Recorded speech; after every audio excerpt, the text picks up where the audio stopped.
Hi everyone, welcome back.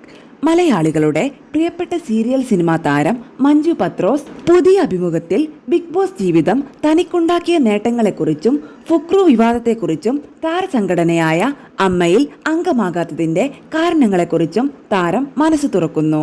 വെറുതെയല്ല ഭാര്യ എന്ന റിയാലിറ്റി ഷോയിലൂടെ കടന്നു വരുമ്പോൾ ഒരു എസ്കലേറ്ററിൽ കയറാൻ പോലും ഭയപ്പെട്ടിരുന്ന ഒരു സാധാരണക്കാരിയായിരുന്നു ഞാൻ. കാലവും സാഹചര്യങ്ങളും എന്നെ കരുത്തുറ്റ ഒരു സ്ത്രീയാക്കി മാറ്റി. ബിഗ് ബോസ് സീസൺ 2-വിൽ 50 ദിവസത്തോളം നിൽക്കാൻ പറ്റി.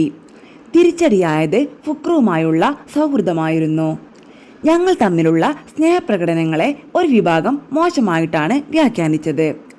ഇതിൻ്റെ പേരിൽ ഒരുപാട് സൈബർ ആക്രമണങ്ങൾ നേരിടേണ്ടി വന്നിട്ടുണ്ട്. എനിക്കും ഒരു മകനില്ലേ? ആ ചെറിയ പയ്യനോട് എനിക്ക് വേറൊന്നും തോന്നില്ലല്ലോ. ഇപ്പോൾ ആ പ്രതിസന്ധികളെല്ലാം ആളുകൾ തൻ്റെ യഥാർത്ഥ സ്വഭാവം തിരിച്ചറിഞ്ഞതിൻ്റെ സന്തോഷത്തിലാണ് ഞാനിപ്പോൾ.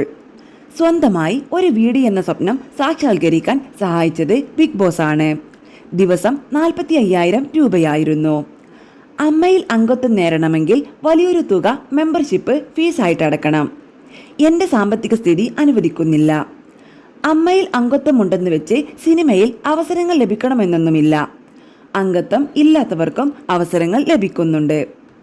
സുനിച്ചനിൽ നിന്ന് വേർപിരിഞ്ഞ ശേഷം തൻ്റെ മകനെ ഒറ്റയ്ക്കാണ് വളർത്തുന്നത്, പഠിപ്പിക്കുന്നതും ഒറ്റയ്ക്ക്. സിനിമകൾക്ക് പുറമെ ടെലിവിഷൻ പരമ്പരകളിലും സജീവമായി അഭിനയിക്കാൻ അവസരങ്ങൾ വരുന്നുണ്ട്.